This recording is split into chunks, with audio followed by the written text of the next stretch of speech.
Subscribe कीजिए सनातन अखंड ज्योति channel को और बेल आइकन को दबाएं ताकि आपको नोटिफिकेशंस मिलती रहें।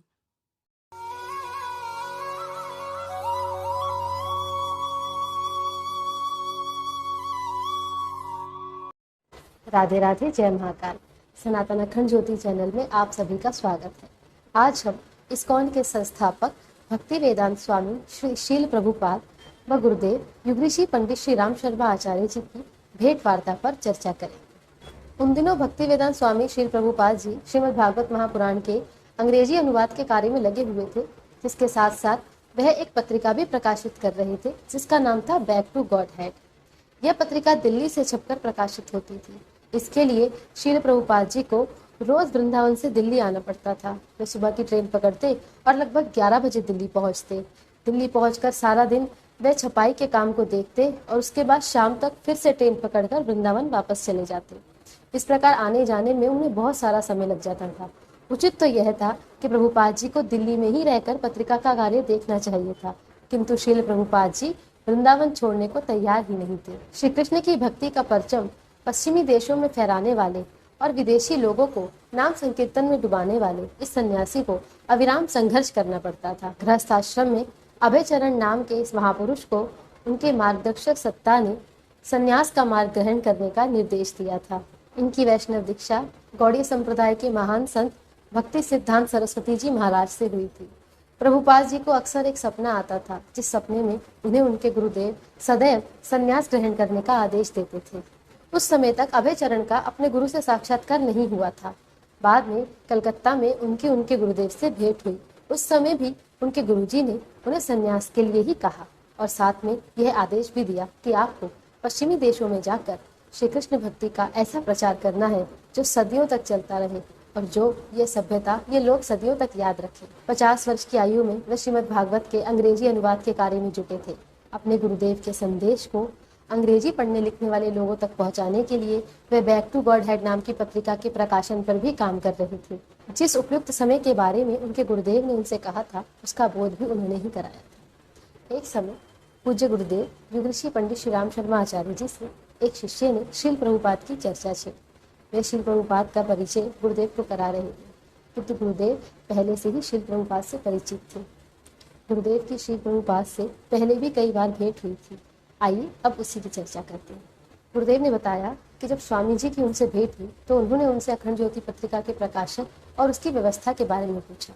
हुआ यूं था कि भक्ति वेदांत स्वामी अपनी पत्रिका बैक टू गॉड हेड का प्रकाशन अपनी जमा पूंजी से करते थे।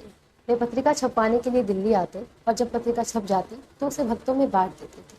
जो मूल्य चुकाकर पत्रिका लेते थे उनका भी सम्मान करते थे और जो बिना एक पाई भी दिए पत्रिका लेते थे उनका भी सम्मान करते थे। वे किसी से किसी प्रकार की कोई अपेक्षा नहीं रखते थे। इस प्रकार की व्यवस्था से उनकी जमा पूंजी जल्दी ही चुकने लगी। करीब साल भर में ही वह खत्म हो गई। लोगों से दान का भी सहयोग इतना नहीं था कि पत्रिका को अब देर तक चलाया जा सके। जिस मुद्रक से वह पत्रिका छपती थी उसने भी अपने हाथ खड़े कर दिए और कह दिया कि पुण्य, परमार्थ और अपनेपन के नाते कुछ रिवायत तो की जा सकती है, किंतु वह पत्रिका की छपवाई का खर्चा स्वयं नहीं उठा सकता, आपको ही कुछ करना पड़ेगा। श्री प्रभुपाद जी की पूज्य आचार्य जी से भेंट वृंदावन में ही हुई थी। संदर्भ कुछ और था, किंतु जब चर्चा हुई तो पत्रिका का प्रसंग भी आ गया। आचार्य जी ने उन्हें संकेत किया कि पत्रिका को निःशुल्क वितरित नहीं करना चाहिए था। बिना मूल्य चुकाए हीरा भी मिलता है तो भी लोग उसका मान नहीं करते। आचार्य श्री ने कहा कि एक न्यूनतम शुल्क अवश्य रखें, जिससे पत्रिका का आर्थिक आधार भी तैयार हो और खरीदने वाले लोग भी उसे रुचि पूर्वक पढ़ें। जब वह साधक आचार्य जी से शील प्रभुपाद जी की चर्चा कर रहा था तो उस समय आचार्य जी को शील प्रभुपाद जी से हुई अपनी यह भेंट याद आ गई। उन्होंने उस साधक से कहा कि शील प्रभुपाद जी इस समय उच्च कोटि के संत हैं। वे भविष्य में पश्चिमी देशों में संकीर्तन और भगवत भक्ति का प्रचार करेंगे। तिलक लगाए, चोटी रखे, जनेऊ धारण किए गोरे जब भारत में आकर संकीर्तन करेंगे तो भगवत भक्ति की एक लहर आ जाएगी।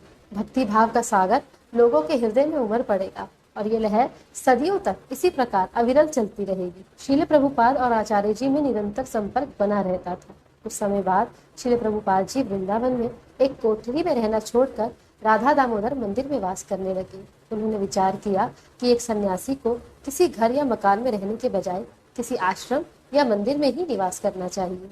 यूं तो वृंदावन में हर घर को मंदिर की संज्ञा दी गई है, घर घर में मंदिर है, शील प्रभुपाद जी ने जब अपनी आवाज बदलने की सूचना आचार्य श्री को दी तो आचार्य श्री ने उन्हें कहा कि वृंदावन में 16,000 मंदिर है महाराज, हर घर मंदिर है। ये मंदिर लोगों ने अपने घरों में ही बनाए हुए हैं, फिर आप जहाँ निवास करें वह घर ही मंदिर है। स्वामी जी ने हामी भरी और कहा कि राधा दामोदर मंदिर में जाने का एक विशेष उद्देश्य है। राधा दामोदर ठाकुर जी श्री जीव गोस्वामी प्रभु जी के उपास्य श्री विग्रह है और वहीं पर श्री जीव गोस्वामी जी की समाधि भी है, उनका सानिध्य भी प्राप्त होगा। कितना मधुर रहेगा। कहते कहते शील प्रभुपाद जी की आंखें मुनने लगी, वे भाव विभोर हो गए। ऐसा लगा जैसे वे जीव गोस्वामी जी के सामने ही बैठे हो। वे समाधि जैसी अवस्था में चले गए। कुछ देर बाद शील प्रभुपाद जी सहज स्थिति में आए और आचार्य जी से कहने लगे कि आचार्य जी, भागवत शास्त्र से आपका भी तो पुराना संबंध रहा है, आपके पूर्वज भी तो इस पवित्र ग्रंथ का प्रवचन करते रहे हैं, आप भी इसके बारे में कुछ कहिए ना। कहते कहते स्वामी जी भाव विवल होने लगे। तब आचार्य जी ने कहा, भगवान ने प्रत्येक व्यक्ति को विशिष्ट दायित्व दिए हैं।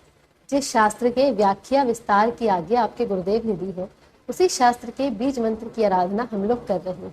अपनी संस्कृति और धर्म परंपरा की सेवा में और भी लोग लगे हैं, उसी प्रकार आप और हम भी ईश्वरीय इच्छा से अपना अपना कार्य कर रहे हैं। आप निश्चिंत होकर अपने कर्तव्य का पालन कीजिए। श्रील प्रभुपाद ने श्री राधा दामोदर मंदिर में कुछ समय तक वास किया। वे भागवत को निष्कलंक शास्त्र कहते थे। वे कहते थे कि श्रीमद् भागवत ही एकमात्र प्रमाणिक वैष्णव ग्रंथ है। उनकी इस मान्यता को संत समाज अपने साधन मार्ग में दृढ़ निष्ठा के रूप में देखता था।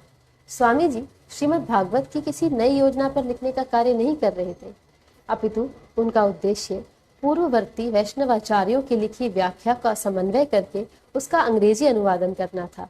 इस कार्य के लिए वृंदावन की तुलना में दिल्ली उपयुक्त स्थान था। यहाँ छपाई और कागज की सुलभ व्यवस्था थी। संदर्भ और प्रमाण जुटाने के लिए अच्छे पुस्तकालय भी थे। कालांतर में स्वामी शील प्रभुपाद जी वृंदावन से दिल्ली चले गए। वह चांदनी चौक की छोपीवाड़ा नाम की एक बस्ती में रहने लगे थे। जाने से पहले वे आचार्य जी से मिलकर गए थे।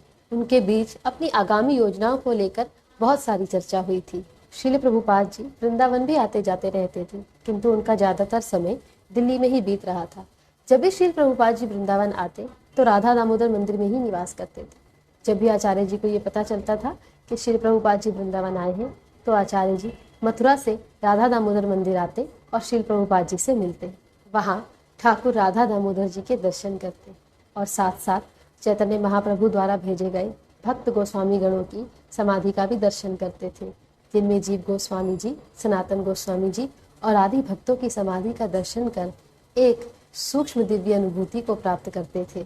और कई अवसरों पर श्री प्रभुपाद जी पूज्य आचार्य श्री के दर्शन व ज्ञान और भक्ति युक्त चर्चा करने के लिए मथुरा में गायत्री तपोभूमि पर आया करते थे।